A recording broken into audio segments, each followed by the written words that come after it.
Ko te whiria whaa te waha ani ne maumai ai e he tahi o te kau whaikoloa, he pepa mai he sosiete whalani e tuupu ngāwe i Australia. Pepa aia TALANOA ai ki te morekei whēla ki te sosiete ke na aumai whakahanga tonu te ukoloa ki uwene mō futuna. O whēla nei ke ula whakalaka mua i te ukoloa i Manatu'i pe hoki whaka umai ki uwenei o whakaapa-apa i te sosiete ki te ufakatuutu ne kua na mau mai te puleanga Australia te morekei natali ke whaikoloa whakahanga tonu mai ki uwene mō futuna. Ki te tangata ngāwe o te sosiete i Manatu'i e whēla nei ke ngāwe ki te konga aia, ko te whaifo ai o te whaikoloa ki o tatou umotu e whēla ke iai ni o nanunua ki te kāinga o wēmu futuna, tā whito o te whēla ke hiki i te tongi o te ukoloa.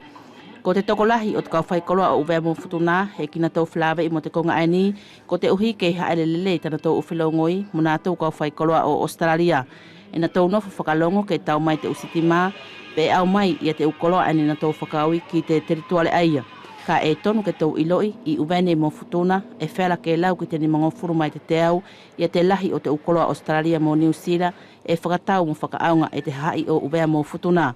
Ka pau e hoko mooni i te uwhawhehangai ania Australia mo New Zealand ki te uwhakapāpuruhila a whalani e whela i nei ke iai ni o nanunua ki te maori whaka ekonomika o uwea mo futuna o tōlelei he eki hoko i te konga aini.